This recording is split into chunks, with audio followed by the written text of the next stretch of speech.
우리 서로 인사 나눴으면 좋겠습니다. 두려워하지 맙시다. 별로. 다시 한번 하겠습니다.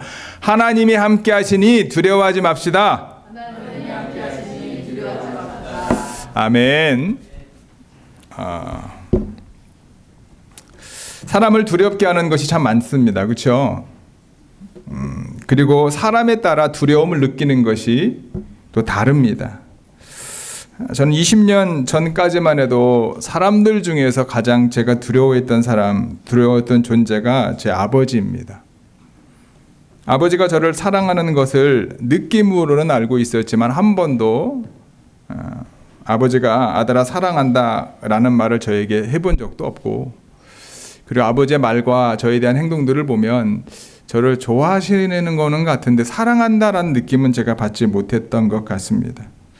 고등학교를 졸업한 다음에 신학교를 들어가서 서울에 있었기 때문에 아버님이 이제 한 학기 한 번 정도 올라오시거나, 제가 교회 사역을 하니까 이제 여름에 방학 때 이제 한국으로 내려가면, 제주도로 내려가면 뭐 밤 늦게까지 뭐 이런저런 얘기를 나누었던 것 같습니다. 그 대화 속에서 인생의 많은 가르침도 주셨고 도전도 받기도 했습니다만, 그 대화의 시간이 그렇게 저를 편안하게 만들지는 않았던 것 같습니다.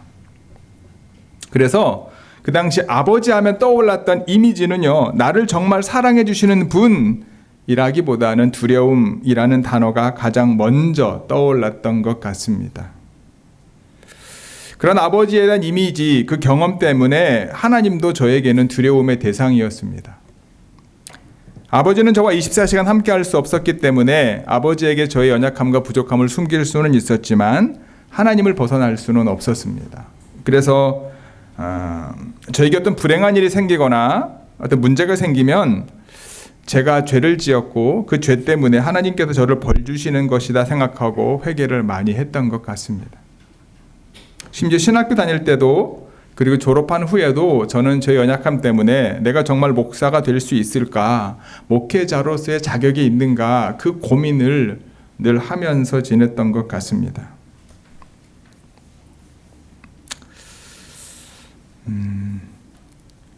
그렇게 지대하게 저에게 두려움으로 영향력을 주었던 제 아버지를 저뿐만 아니라 모든 식구들이 다 두려워했었던 것 같습니다.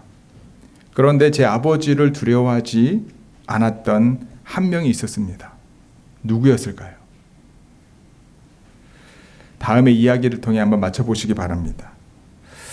저희 아버지가 이제 할머니 장남이기 때문에 할머니를 모시고 있었어요. 그래서 매해 1월 1일은 보통 9시나 10시에 온 가족이 모여서 예배를 드립니다. 일부러 저희 아버님이 이제 구정을 세지 않고 신정을 세신 이유는 고모들 때문에, 고모들이 와서 예배 드릴 수 있게끔, 그래서 1월 1일 10시에 다 모여라, 이게 저희 아버지의 가훈이었고 명령이었습니다. 그래서 저희도 제 교회 사역할 때도 송구 영신 예배를 끝나고 난 그 다음 날 첫 비행기를 타고 항상 제주도를 내려갔던 것 같습니다. 저희 아버지가 이제 7형제거든요. 저희 할머니가 7남매이기 때문에 다 결혼하고 자녀 낳고 그러니까 얼마나 식구가 많았겠습니까? 그 대가족이 함께 저희 집에 모여서 예배를 드렸습니다. 예배를 드리고 난 다음에는 할머니가 앉아 계시면 할머니에게 저희 부모님이 세배를 하시고, 저희 부모님이 그 옆에 앉아 계시면 저희 큰고모 부부가 세배하고, 큰고모 부부가 옆에 앉으면 이제 둘째 삼촌 부부가 세배하고, 어른들 세배가 쫙 끝나면 어른들이 앉아 있으면 저희가 장남이니까 저희 5명 5남매가 이제 어른들을 향하여 세배하고, 그렇게 이제 쭉 애들 세배까지 끝난 다음에는 나의 순서대로 할머니부터 수금을 합니다. 그리고 이제 쭉 돌아가지고 오면 이제 그날 이제 세배와 예배 행사가 끝나게 됩니다. 대충 시간이 그렇게 짧지 않을까 생각되지요. 그리고 예배도 예배 중간 광고 시간에 각 가정들의 이제 지난 한 해 동안 큰 일들을 얘기하고 새해에 어떤 계획된 일들을 얘기하다 보니까 1시간 훌쩍 지나가지요. 그러다 보니까 아이들한테는 얼마나 견디기 힘든 시간이었겠습니까? 그러니까 뭐 예배 시간에 꼼지락 거리기도 하고 막 움직이기도 하고 그러니까 이제 저희 아버지가 이제 워낙 목소리가 크신 분이어서 여러분들은 뵌 적 없지만 혼내기도 하고, 예배 태도가 뭐냐고 이제 부모님을 혼내기도 하고, 2박 3일의 짧은 일정을 끝나고 이제 비행기를 타기 위해서 이제 부모님께 인사를 하고 저희 집에 반지하였기 때문에 계단 위로 올라가는데 갑자기 그 당시에 제 기억으로는 2살 또는 3살 되었던 것 같아요. 우리 둘째가 갑자기 문 앞에서 할아버지 메롱 그리고 계단 위로 도망갑니다. 순간 저를 비롯해서 저희 어머니, 할머니 그리고 그 자리에 있었던 저희 동생들도 그렇고 다들 이제 갑자기 정적이 흐른 거죠. 난리 난 거죠.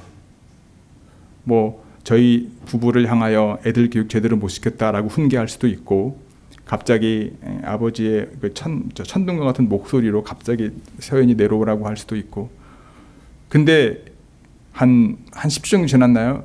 그러더니 저희 아버지가 허허허 웃으시면서 그냥 넘어갔습니다. 에피소드로 넘어갔습니다.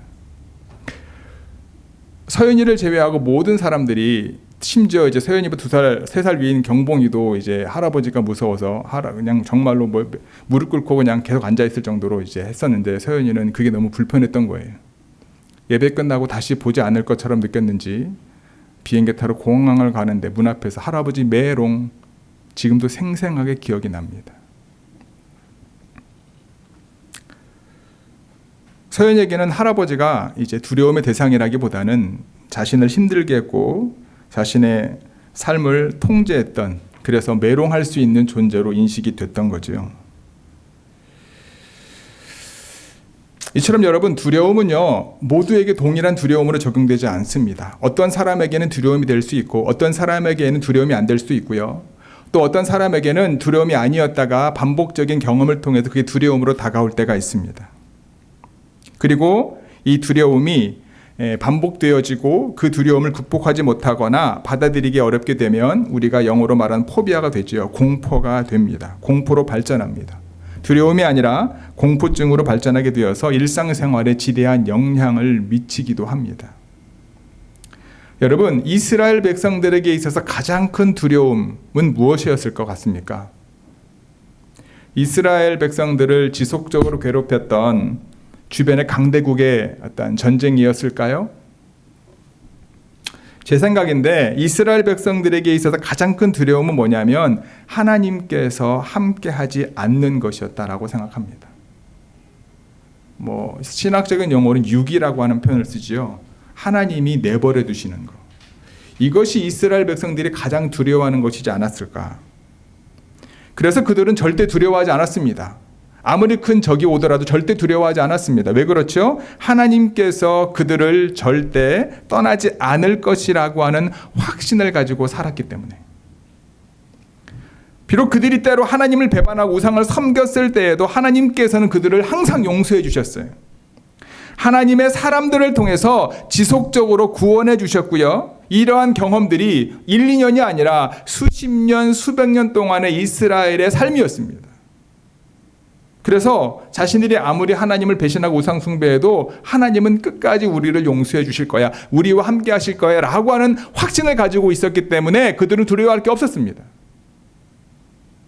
하지만 오늘 본문에 등장하는 상황은 좀 달랐습니다.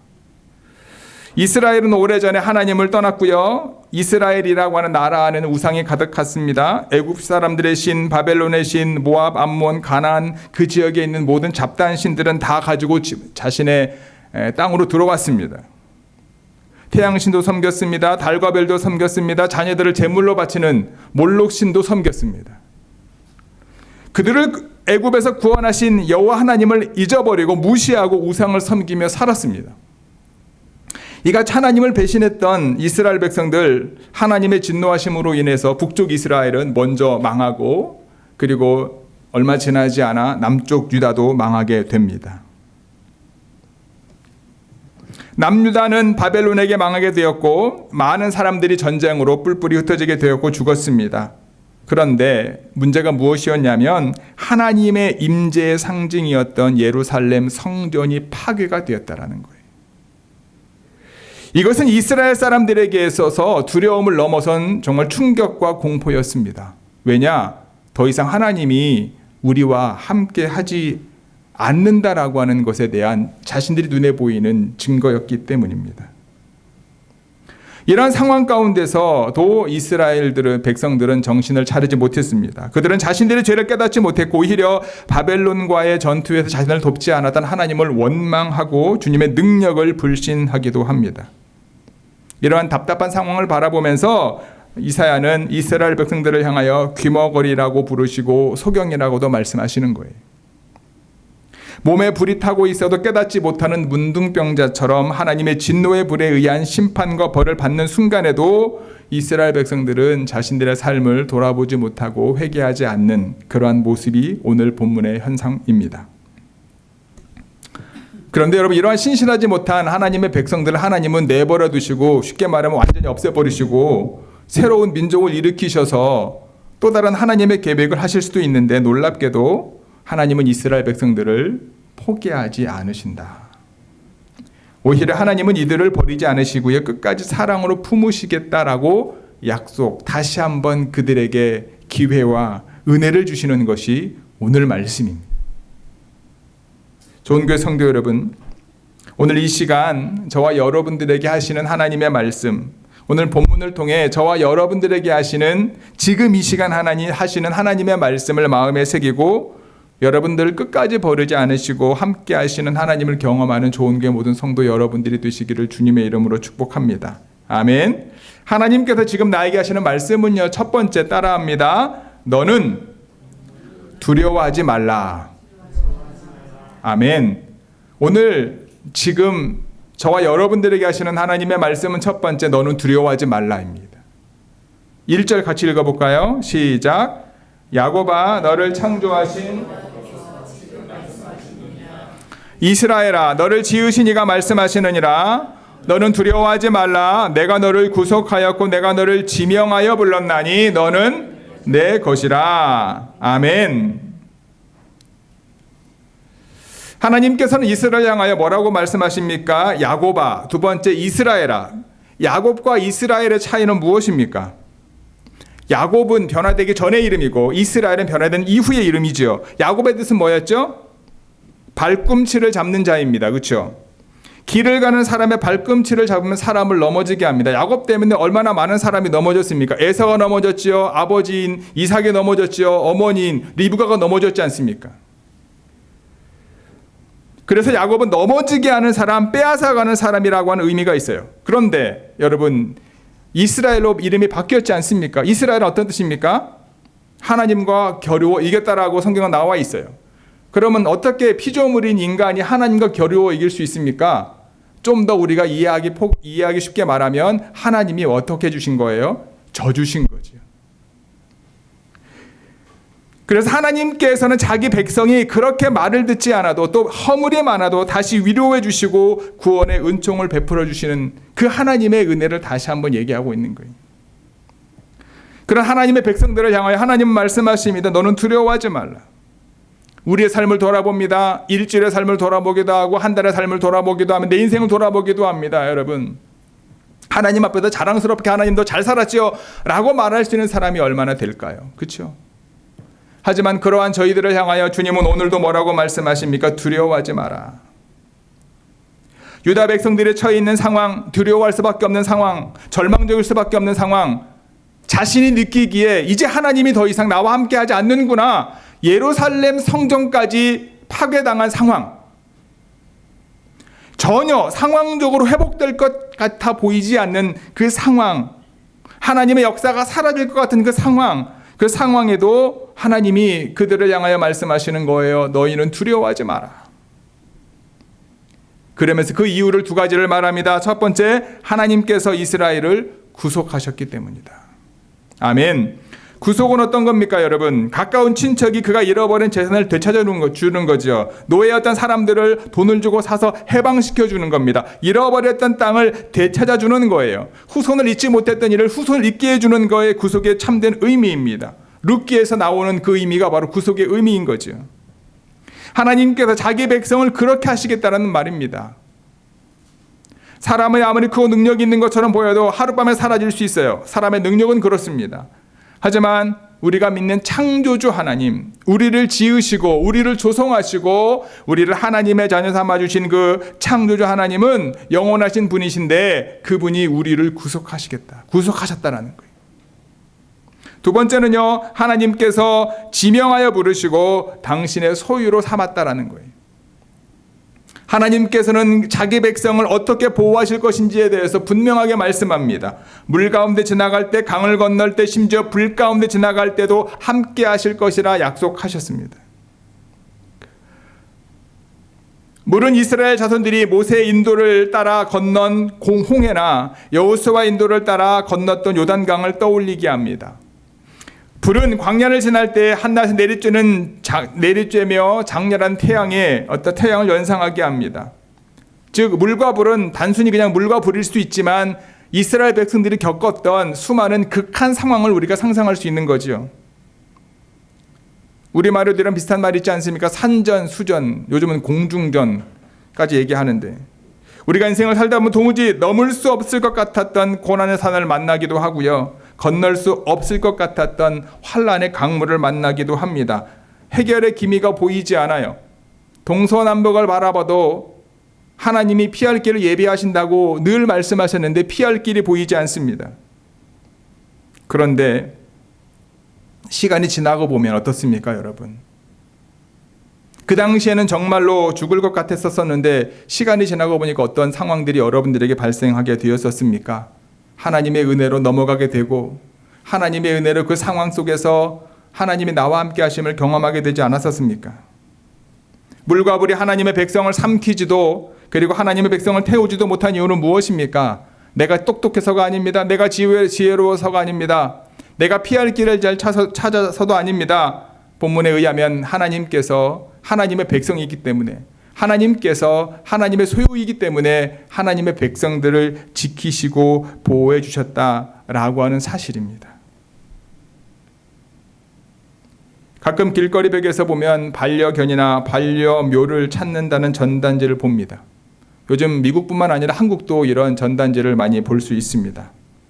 어떤 전단지는 자신의 반려묘나 반려견을 찾게 되면 보상금을 주겠다고 합니다. 어떤 사람은 그 보상금의 액수가 그 반려견을 처음 살 때보다 훨씬 더 많을 때도 있어요. 왜 그렇습니까? 왜 자신이 반려견을 처음 살 때보다 더 많은 돈을 주고 그 반려견이나 반려묘를 찾기를 원합니까? 그냥 새로운 개나 고양이를 사면 되는데 몇 년 함께 지내고 그때보다 가격이 높고 더 많은 것을 주고 되찾기를 원하는 이유는 그 반려견과 반려묘와의 관계가 더 중요하기 때문에 그렇습니다. 어찌 보면 하나님과 이스라엘의 관계도 그러합니다. 지난 날을 돌아보면 지금의 우리 각자를 만드시기 위하여 얼마나 많이 사랑하셨고 얼마나 많은 사람들을 우리에게 붙여주셨는가. 그분들 중에는 기억에 때로타게 남는 사람들도 있지만 이름도 누구인지 기억도 못하는 이들을 통해서 얼마나 우리가 하나님의 은혜 가운데 살아왔는지를 우리는 되돌아볼 수 있습니다. 좋은 교회 성도 여러분, 여러분은 하나님의 영광을 위하여 창조된 분들임을 잊지 마시기 바랍니다. 하나님께서 친히 여러분들을 지으셨고요. 여러분들을 만드셨습니다. 여러분들을 끝까지 사랑하시는 분이 바로 창조주 하나님이십니다. 그러하기 때문에 그 하나님이 누구와 함께 계십니까? 나와 여러분과 함께 계십니다. 어떠한 상황 가운데서든지 두려워하지 마시기 바랍니다.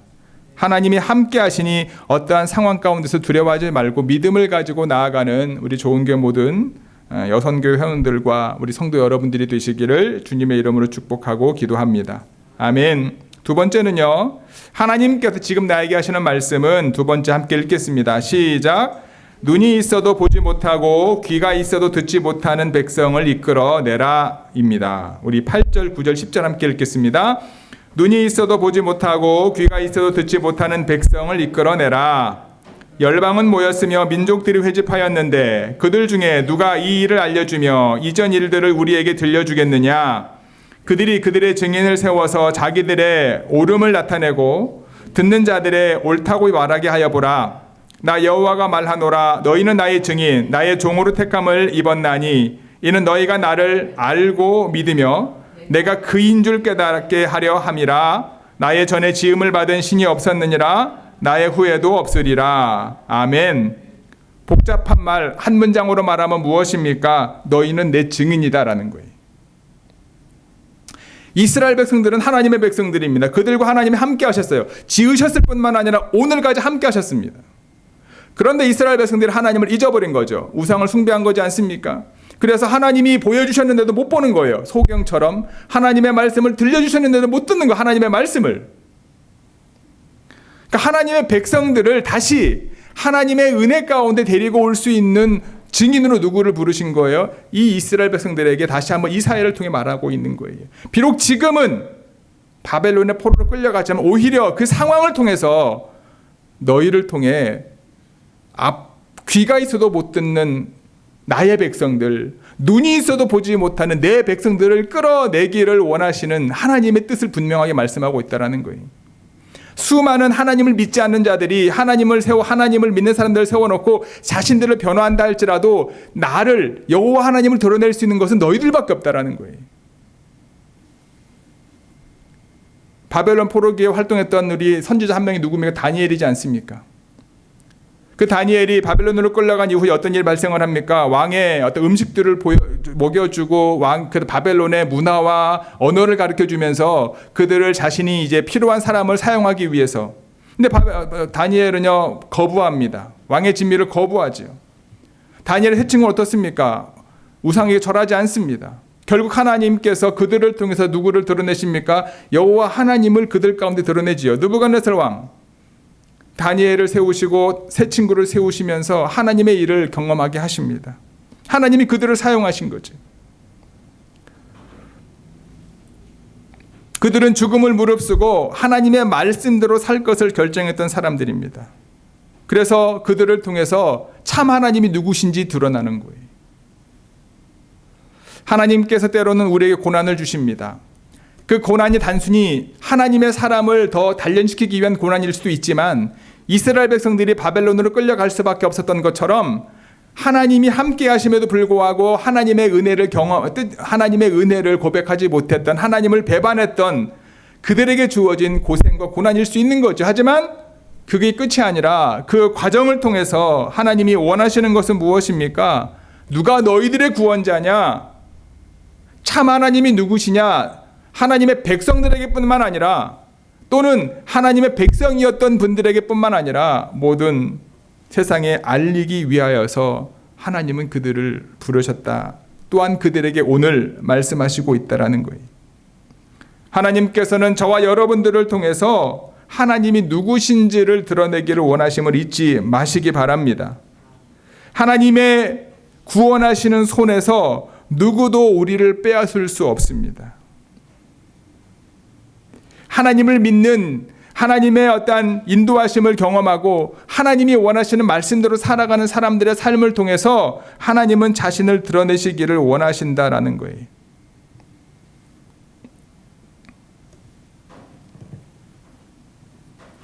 이스라엘을 구원하시는 분은 어떤 분이십니까? 우리가 함께 읽었던 것처럼 천지 창조하신 창조주 하나님이십니다. 그리고 세계 역사를 주관하시는 역사의 주관자이십니다. 하늘 보좌에 앉으시는 만왕의 왕이십니다. 이스라엘을 출애굽시킬 때 홍해 바다를 건너게 하신 하나님, 바로에게 10가지 재앙을 내리시고 이스라엘을 구원하셨던 그 하나님, 최신 기병을 이끌고 추격해왔던 바로로부터 홍해를 건너게 하신 그 하나님을 경험했던 하나님, 그 하나님의 백성들은 이스라엘을 경험했던 하나님이 그러한 하나님입니다. 여러분들의 삶 속에서는 어떤 하나님을 여러분들이 경험했습니까? 하나님의 경험이 없었다면, 하나님의 함께 하심이 없었다면 지금 여러분들이 이곳에 와서 앉아있지 않았을 확률이 많지 않았을까요? 저도 제 삶을 돌아보면 하나님이 나와 함께 하시고 우리 가정과 함께 하셨고 제가 섬겼던 교회와 함께 하셨던 그 하나님의 경험하지 않았었다라고 한다면 아마 오늘 이 순간까지 이 자리에 서 있지 않았을 겁니다. 이스라엘 백성들이 경험했던 그 하나님, 저의 인생 가운데 경험했던 그 하나님이 나로 하여금 오늘 이 자리에 있게 하신 거죠. 믿음의 성도 여러분, 하나님은 그 일들을 통해서 여러분들을 증인으로 삼기를 원하시는 거예요. 하나님의 자녀였었지만, 하나님을 믿었던 사람이었지만 지금도 눈이 있음에도 하나님이 보여주시는 걸 보지 못하는 이들, 하나님이 하시는 말씀을 듣지 못하는 이들을 주님께로 돌아오게 하기 위해서 저와 여러분들을 증인으로 세우시기를 원하시는 그 하나님의 말씀을 다시 한번 저와 여러분들의 심령에 새기는 이 시간 되기를 주님의 이름으로 간절히 축복하고 기도합니다. 하나님 인도하시는 자리에 믿음으로 나아갈 때 하나님께서는 저와 여러분들과 함께 하실 겁니다. 세 번째는요, 하나님께서 오늘 나에게 하시는 말씀이 뭐냐면 같이 읽어볼까요? 시작. 이전 일을 기억하지 말며 옛날 일을 생각하지 말라입니다. 우리 18, 19절, 21절까지 함께 읽겠습니다. 시작. 너희는 이전 일을 기억하지 말며 옛날 일을 생각하지 말라. 보라, 내가 새 일을 행하리니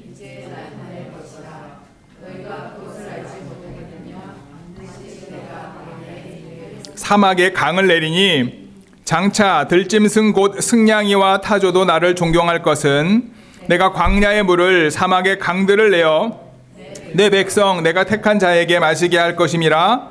이 백성은 내가 나를 위하여 지었나니 나를 찬송하게 하려 함이니라. 아멘. 영화가 흥행을 하고 나면 2편, 3편이 계속해서 나오는 경우가 많습니다. 그때 후편 영화를 광고하면서 이렇게 카피 문구를 하곤 합니다. 뭐라고 말하냐면 전편은 예고편에 불과했다. 그런데 우리가 알고 있는 것처럼 1편보다 2편이 더 재미있습니까? 재미없습니까? 대체적으로 재미가 없더라고요. 이스라엘 백성들에게 있어서 잊지 못할 정말로 1편과 같은 사건이 아마 출애굽 사건이지 않을까 생각합니다. 그렇죠? 최대의 사건이고 출애굽을 이끌었던 모세가 이스라엘 백성들에게 있어서 가장 최고의 지도자입니다. 뿐만 아니라 지금 이스라엘 백성들이 경험하고 있는 이 상황들 보면 지금 바벨론에게 잡혀간 거잖아요. 예루살렘 성이 망한 거지 않습니까? 그러니까 이스라엘 백성들은 여러 가지 생각을 할 수밖에 없는 거예요. 여러분들도 우리의 삶을 돌아보십시오. 늘 하나님이 나와 함께 하셨고 내가 하나님의 은혜 가운데 충만할 때 그 은혜 가운데 삽니까? 아니면 지금 나와 함께 하시는 하나님의 은혜를 경험하며 삽니까? 때로는 내가 정말로 믿음이 바닥을 칠 때 그것 때문에 내 믿음이 늘 바닥에 있는 것처럼 느껴서 신앙생활하는 게 힘들고 어려운 삶을 살고 있습니까? 둘 중에 하나겠죠. 과거에 내가 믿음이 좋을 때 믿음이 지금인 것처럼 그 열심을 가지지 못할 때가 많고, 때로는 내가 힘들고 어려웠을 때 그것에 대해서 묵상하다 보니까 지금을 살아가지 못할 때가 많다라는 거예요. 출애굽 사건을 포함해서 크고 작은 일들이 이스라엘 백성들 역사 속에서 계속해서 일어났습니다. 그들이 경험했던 모든 것을 잊으라고 지금 말씀하고 있는 겁니다. 그 이유는 뭐냐 하면 하나님께서 어떻게 하시겠다? 새 일을 행하시겠다라는 거예요. 우리가 자고 일어날 때 여러분 똑같은 하루죠? 똑같은 하루가 아니죠? 똑같은 하루입니까? 똑같은 하루가 아닙니까? 여러분들이 출근할 때 사무실에 들어갈 똑같은 하루입니까? 똑같은 하루가 아닙니까? 똑같은 하루일 수 없습니다. 오늘은 오늘입니다. 어제가 오늘일 수 없고 내일이 오늘일 수 없습니다. 시간은 똑같이 흘러가는 것 같고 똑같은 루틴에 따라서 내 삶이 주어지는 것 같지만 여러분들이 알고 있는 것처럼 똑같은 하루가 없어요. 어저께 이제 페이스북에 이제 목사님의 페이스북에 떴더라고요. 그래서 생일이어서 생일 축하한다고. 근데 봤더니 이제 그 목사님이 1년 전에 이제 작년 9월에 소천하신 제 동기 목사님, 캐나다에 계시는 이제 고창성 목사님인데 그분 이제 사모님 되시는 전도사님이 계속 페이스북 계정을 관리를 하고 계시는데 거기에 이제 오늘이 그 목사님 생일이었던 거예요. 작년 이제 생일 할 때가 마지막 생일이었던 거죠. 어찌 보면은. 오늘은요, 우리 그런 얘기를 하지 않습니까? 어제 죽은 누군가가 그토록 바랐던 하루가 바로 오늘이잖아요. 그러니까 오늘이 어제와 같을 수가 없는 거예요. 근데 우리는 그냥 아침에 일어나니까 당연한 것처럼 느끼는 거예요. 우리가 아침에 일어날 때마다 하나님 앞에 감사기도 드려야 됩니다. 왜? 하나님 새 날을 주셔서 감사합니다. 새 생명을 주셔서 감사합니다. 하나님이 보라 새 일을 행하겠다라고 하는 것의 의미가 무엇이냐 하면 우리에게 주어진 매 순간순간이 똑같이 우리가 당연히 받아야 될 순간순간이 아니라 이제 내가 너의 인생 가운데 이게 내가 너희 백성들 가운데 너희들이 상상하지도 못했던 일들을 통해서 내가 너희와 함께 하고 있는 것을 보여주겠다라는 거예요. 여러분, 하나님은요, 하나님이 원하시기만 하면 굳이 고쳐서 사용하지 않으실 수 있는 분이시지 않습니까? 그냥 무시해버리면 새로 만들면 되시는 분이십니다. 굳이 이스라엘 자손들을 애굽에서 꺼내시고 바벨론의 포로로 끌려가서 그냥 망하게 하면 되는데 다시 데리고 오시고 연약하고 죄 많은 사람들을 끌어올리신, 건지시고 구속하신 이유가 무엇일까? 하나님께서 하나님을 위하여 인간을 지으셨기 때문이다. 하나님께서 하나님을 위하여 여러분과 저를 지으셨기 때문이다. 하나님께서 하나님을 찬송하게 하기 위하여 하나님의 백성들 그리고 저와 여러분들을 지으셨기 때문이다 라고 하는 사실입니다. 어떻게 하나님을 찬양하기 위하여 하나님이 지으셨습니까? 그냥 예를 들면 우리가 입술로만 찬양하기를 원하면 하나님이 하실 수 있는데 왜 굳이 이스라엘 백성들을 포로로 끌려가기까지 하셨을까라는 거예요. 왜 우리를 고난과 어려움 가운데 두셨냐라는 거예요.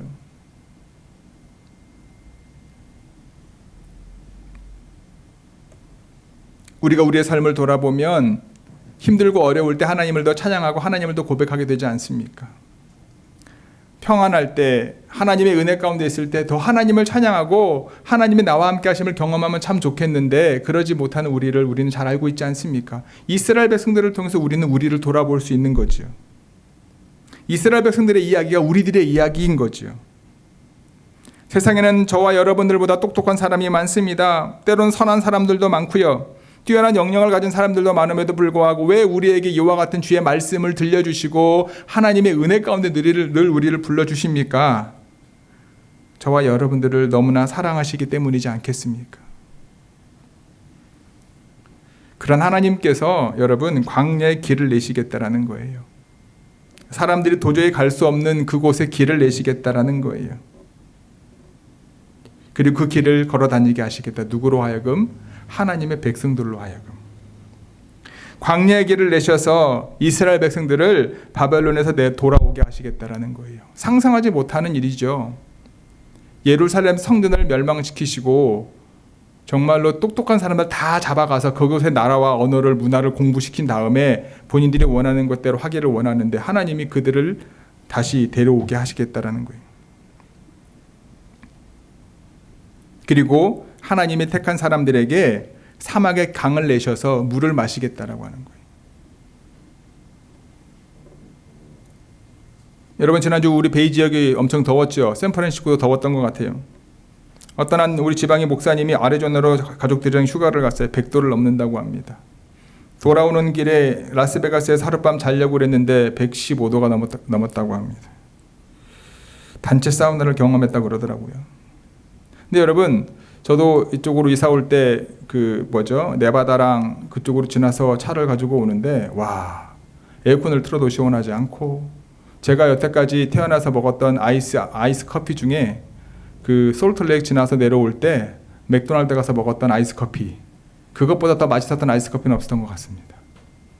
그만큼 태양볕에서 에어컨이 들어오는 차를 끌고 오다가도 아이스 커피 한 잔이 얼마나 제 마음의 갈증을 해소했는지 모릅니다. 그런데 여러분 이스라엘 백성들이 돌아오는 길은요 에어컨도 없습니다.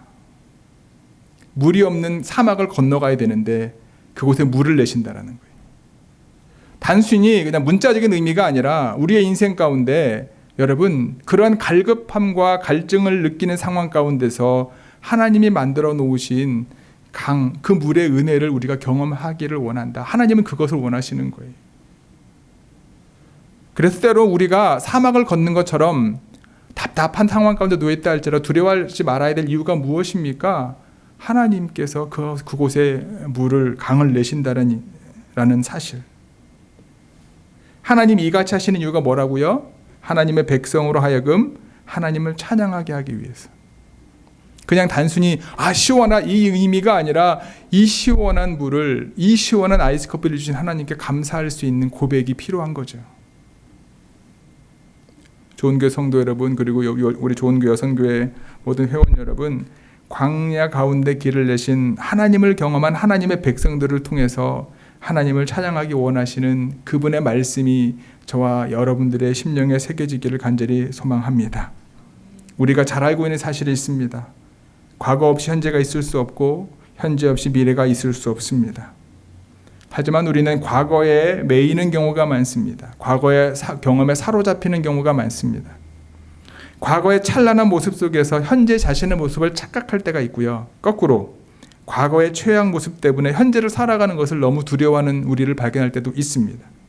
그러다 보니까 미래를 기대하기보다 미래에 대한 소망을 갖고 살아가는 것이 참 쉽지 않은 것이 우리가 지금 살고 있는 현실이고요. 우리가 지금 경험하고 있는 상황입니다. 하지만 좋은 교회 성도 여러분, 믿음으로 제가 도전했으면 좋겠습니다. 우리의 창조주 하나님, 어제나 오늘이나 영원토록 동일하신 하나님, 과거와 현재와 그리고 미래의 모든 역사를 통치하신 하나님께서 오늘 지금 저와 여러분들에게 말씀하고 계십니다. 두려워하지 마라. 내 증인으로 살아라. 이전 일을 기억하지 말고 내가 너와 함께 할 테니까 내가 할 새 일을 기대해라. 이 말씀을 다시 한번 우리 마음에 새기면서 이번 한 주간 동안 승리하며 하나님이 원하시는 거룩함을 이루어가고 저와 여러분들의 삶의 고백과 찬양을 통해서 하나님께 영광 돌릴 수 있는 우리 좋은교회 모든 성도 여러분들이 되시기를 주님의 이름으로 축복하고 기도합니다. 아멘. 기도하시겠습니다.